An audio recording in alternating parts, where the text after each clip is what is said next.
Welcome to byProduct Live, where we unbox everything SaaS and product. We talk with experts and leaders in SaaS and product to understand their approach to leadership and ways of working, to share their knowledge and understanding. byProduct Live is brought to you in partnership with AmSource. AmSource are a specialist talent solutions business to startup and scaling tech businesses globally. For this episode today, I'm delighted to be joined by Darryl Feldman, where we'll be discussing a topic that's super relevant in the challenging times we live, things like climate change and healthcare, etc. Today's discussion will be around building products with purpose. We're going to take a dive into the why, what, and how of creating products that have the potential to make a positive impact in the world. Darryl has worked in a number of product companies developing platforms for healthcare, mobility, and education. He's currently working in the area of digital therapeutics, including health data and machine learning, and their mission is to improve the health and well-being of cancer patients. Darryl's originally from the UK, but has lived and worked in Berlin for over 15 years. Some random facts on Darryl: he's got twin daughters, he used to be a vegan chef, produces electronic music, and has a passion for old Nintendo retro games. Welcome to the show today, Darryl. How are you? Hi, and thanks, Andrew, for inviting me on. I'm pretty good today, and I'm pretty excited to be here talking about this topic because I think it's, as you said, super relevant for the times that we live in.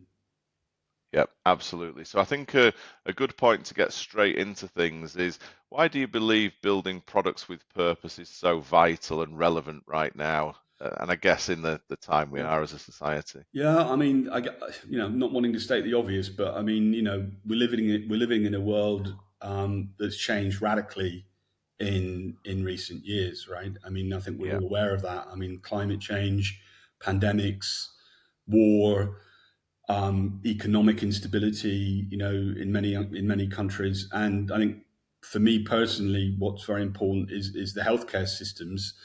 I mean, I live in Germany, which I think is yeah, probably a bit of an improvement to the UK. But I mean, the healthcare systems cannot cope with the demand, right? yeah, And there are so many people now living in a state where they're not being cared for and they're not getting the support that they need. And I think this is really tragic, and at the end of the yeah, day. And so if you look at all of those factors, and there's a lot of them, there is an awful lot of work to do.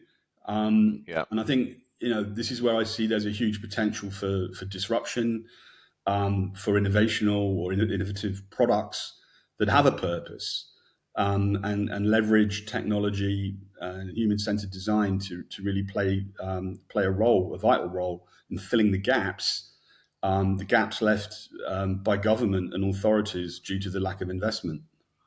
yeah. And I guess typically, I'm not sure it really matters what country you're in, but healthcare can be improved, and there's a real opportunity to make some rapid impact, I would think, particularly in healthcare with the right disruption. Yeah, I think it's a bit different between Germany and the UK. I mean, I've obviously got a close eye on what's going on within the NHS at the moment.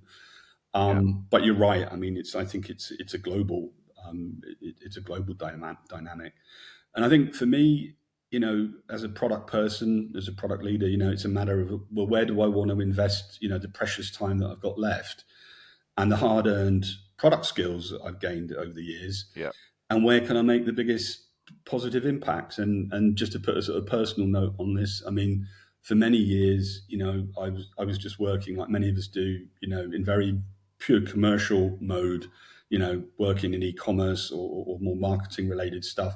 And for me, the wake up call was when I lost a close family member due to yeah, illness, right? And that was a real point of reflection for me, where I thought, well, what am I doing here? And what am I doing to sort of help these kind of situations where people get sick, specifically? And what am I doing about it? And that made me very determined to kind of reorientate myself. I looked in the mirror and I thought, well, what am I? Who am I? What am I? And what am I actually doing to kind of alleviate, some of this? So that's really was a sort of a pivot point for me. And then the other thing I think we needs to be mentioned is, working on products with purpose really brings like a lot of fulfillment. Yeah. Does enable me to look in the mirror each morning and feel okay about myself, what I'm doing. And it's not just me. I mean, I know many other people feel the same way right now. And I've seen like, yeah, in the last couple of years, I've seen like an increasing number of startups and companies all wanting to build products with purpose. And I have to say Yeah. that's a really encouraging change, that I see there. Definitely. So And there's obviously the huge positive impact that building products with purpose can have, but yeah, there's a real balance that needs to be taken there because there is still a commercial angle, right? So, in order for these yeah, businesses to have the positive impact, they need to be revenue generating and they need to be profitable. And have you seen that as a challenge in the market? absolutely. I've been living with that challenge for the last 3 years. I mean, I think especially if you're an early stage startup, and that's basically what I've been involved in the last years, and especially in the health tech space. The revenue pathways are often very complicated. There's a lot of bureaucracy, and of course, it moves slowly. Yeah, A few things, a few takeouts for me. One, if you are an early startup and you're looking for money or you're looking for investment, you've got to find the right investors, right? I mean, there's all sorts of flavors yeah, of investors, and I think try and seek investors who are looking not just to create money, but see value in a broader sense, and see value also about making a positive impact. And luckily, they're out there. I mean, yeah. investors are human beings too, and I think there's a Not lot. all of them. Sorry. Not all of them. Well, I mean, I don't know. I've been quite encouraged. I've met some really, Yeah, really good investors that aren't just out to increase their personal wealth. They also are yeah, mindful of the world we're living in. In fact, there are whole investment companies that are out there with funds just dedicated to making social impact. yeah, So, I think that's also pretty encouraging, but it is important to find the right investors who get that and find the right investors that are not just looking at the revenues, but also looking at the kind of yeah. the social impact of what you're doing. Yeah. And I think as we've touched on a little bit, there's that long-term element Yeah, as yeah, well and I because think it does. when you're working with investors, I think it's important to track and share non-revenue related metrics. I mean, quite often when you in discussion with investors, a lot of it's about growth. A lot of it is about tracking key metrics that relate to you get obviously engagement, retention, but also revenue generation. And I think it's good to broaden it out a little bit and have some metrics to share, which will also show or demonstrate that you're making a positive impact as well on actually the users that you're addressing with your product. And I think this helps Yeah, kind of make them more mindful that there's a bigger picture. It's not just about the money. I think another thing around finding a business model, perhaps, is around experimentation. I don't think that's just in products with purpose. I think in general with any early stage startup, you've got to do that. But I think you've got to finding your right business model is tricky. I mean, I'm talking about health tech specifically. yeah, It's rather challenging to find. Someone's got to pay for it, right? At the end of the day. yeah. And I would think in that model, it might not be a traditional ARR model, right? Because Yeah. that might not necessarily fit. Exactly. I mean, and there are new models. I mean, in Germany, we have a framework which enables doctors to prescribe apps like they would normal drugs. And Right. yeah, and that's what I actually did in my previous company. We Yeah. actually managed to do this, whereby if you can convince the doctors to prescribe your app, then you get reimbursed via the health insurance, Right. right? So there are Wow. there are things happening. There are frameworks Yeah. evolving and developing in order to kind of bring those business models to life. Um, but I think that, as always, business model experimentation is key. And I think, from a product point of view, build your product or platform in a flexible way. So if you need to kind of switch business model and address a different kind of scenario, you can. Yeah. That's the thing. And I mean, most early stage startups won't put all their money just on one business model. Normally, you've got like a plan A, a plan B, Yeah. and the product needs to reflect that. It can't be that once you switch to another business model, you've got to throw that whole investment in the bin and build everything new from scratch. You've got to build that kind of flexibility in on the platform level. Yeah. Yeah. That's something you need to Yeah. do. And I think, pragmatism, right? I'm talking about products with purpose, but I'm also experienced enough to know that at the end of the day, there are going to be compromises needed in order to get your product out there. And Yeah. essentially, what I tell myself when I have to kind of make those compromises is, well, if it leads to more exposure and more reach, well, in the end, you're going to make more impact. Yes. Yeah. Yeah. So you've got to kind of be mindful of that, and you've got to have the end game in mind, and you've got to be prepared to make compromises. Yeah. And sometimes, you've got to be willing to take on certain commercial requirements that maybe are a bit kind of, maybe you're a bit kind of hesitant, but you need Yeah. to. Yeah. Someone's got to pay the bills at the end of the day, and if you Yeah. run out of money, Of I mean, course. that's not going to help anybody, right? Because your Yeah. product's not going to reach anybody. Yeah. And obviously, when building great products, teams need great people. And Yeah, I would imagine having a product that's really making a huge difference to people's lives then becomes an attractive proposition to people that you want in your team, and that will have its benefits as well. yeah. I mean, I've definitely seen that. I mean, I've been quite amazed and delighted, when it comes to hiring. Um, Yeah. Quite often, you get like a lot of applications from really skilled people.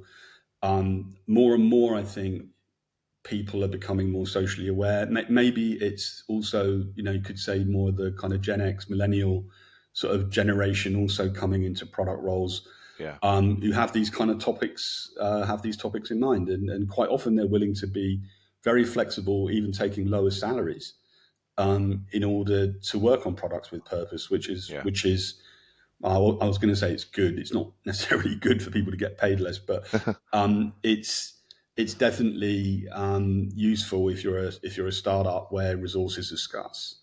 It's Yeah, and it it feels like it would be easier to get people behind the mission and the vision as well, because I think people can relate to whether they might not have had a personal experience of, Yeah, say, cancer or a family member. They kind of understand what that is in the real yeah, world, and getting behind that and believing in it feels like getting people on that yeah, train is going to be easier than building the next e-com or yeah, AI yeah. I model mean, or whatever's. well, I mean, it's much more compelling to say, well, we're going to go and save people's lives rather than, we're going to Yeah, sell X amount more advertising space. And as a product leader, it's much more straightforward to build an inspiring vision and a roadmap when purpose is at the core of what you're doing. It's not just a matter of fulfilling requirements. And having a much more kind of concrete, powerful vision makes it easier to people to get them in the boat and rally around priorities, right? yeah, So you're absolutely right. Having that makes it much easier to get people on board and motivate people. yeah, Um, I think also I can see a difference in terms of the actual project and delivery work. So I see product owners really stepping up. You can see that their motivation level is higher, their commitment level is really high.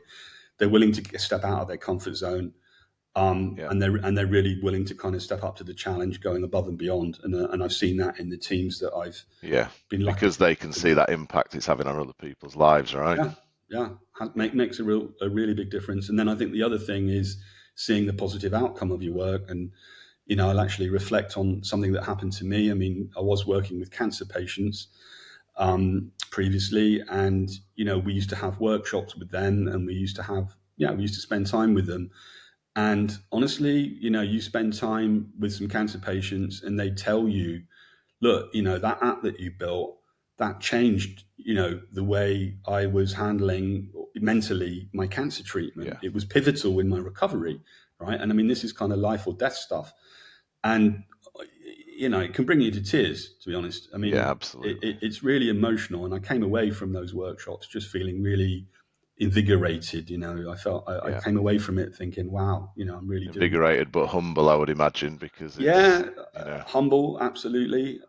It makes you realize, and also kind of makes you realize, appreciate the things that you have in your life, right? But that was super motivating. Just getting positive feedback on the apps that I was developing at the time, and also seeing the metrics move in the right direction, and knowing that you're touching someone's life in a positive way.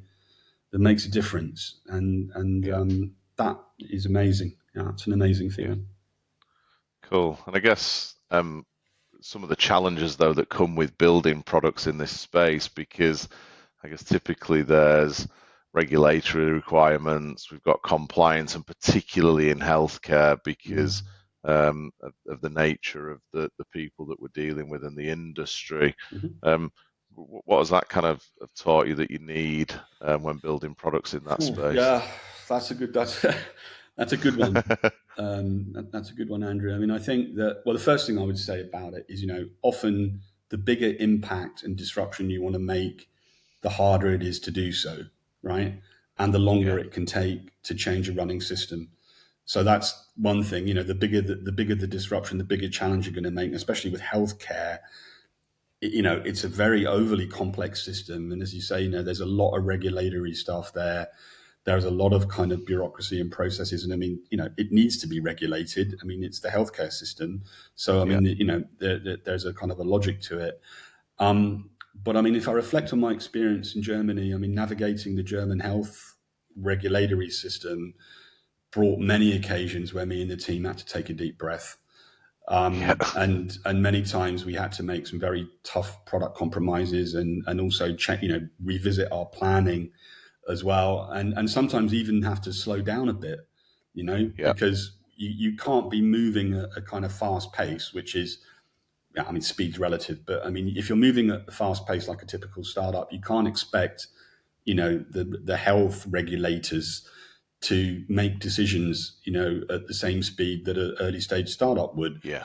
You So have to fit into their model, yeah, right? you have to fit into their cadence, and you have to fit into their Yeah, rhythm, and that's why you've got to be smart in your planning to ensure you don't get too many blockers to development. So a few strategies there. I mean, it's good to make sure that you plan enough time for the decisions to be made, but it's also good to have kind of things running in parallel. So if there's a decision that's needed and we can't move forward on a certain feature that we're developing, there's always going to be something else to do. So you can kind of put that on yeah, hold for however long it takes, and then work on another topic in parallel. It's just being smart in your planning to kind of work around those kind of things. yeah, um, I mean, a few other comments I would make around that. Yeah, I mean, I think when it comes to being patient and being resilient, it comes back to keep reminding yourself of why you're doing it. I mean, you why are need you to doing kind of it? stay Yeah, focused on the positive outcomes again and the end game. And when the times get tough, that's time to kind of keep revisiting the vision and the mission. I mean, there were definitely yeah, times previously where the team was getting really frustrated and really burnt out on all the regulatory stuff. And what I did was I tried to just keep reminding them while we were working on the project, yeah, and consistently bringing, the feedback from the patients, and reminding them of the long term mission and the long term achieve. yeah, Yeah. yeah. Absolutely. Yeah, that all makes sense. So as we start to wrap up the conversation today, Darryl, what would you say are the key three takeaways you would give our listeners? So to take away about building products with Yeah. purpose. Okay. I mean, the takeaways, I think, I mean, relating to what we've been discussing, really, I mean, I think, the first one is obviously building products with purpose, great, but you still need a viable business model. So I Yeah, think that would be really a big one. I think another one would be building products with purpose, is a great opportunity to inspire and motivate, and use it, leverage it to really get the team to step up and go above and beyond yeah, and do great work. And then I think another one is, as we just said, I mean, I think, it's about resilience at the end of the day. And I think resilience is a kind of ninja skill with products yeah, with purpose. And I think, also handling failure. But as I said, building products with purpose is a long-term game. But the rewards certainly make it worthwhile. cool. Well, I just want to say a big thank you for joining us today. It's not an easy topic to cover actually when there's Yeah. I think a personal element in there, but That's okay. we really value your opinion on that, Darryl. Yeah, It's been it's great. fine. I mean, I've got one last kind of thing I would say just to sort of sign off. I mean, if you looking ahead, right? I mean, looking ahead at the world that we're in, mean, the world and society kind of needs help, you could say, in order to create an environment, where our kids and future generations are going to thrive. And at the end of the day, what can be more important than applying our product skills in order to make that happen? I mean, I can't really think of anything more important to do. Absolutely. Absolutely. Absolutely. Well, I think that's a great point to sign off on. Thank you very much for your time today, and we'll talk to you soon. Thanks a lot. See you. Bye. Bye.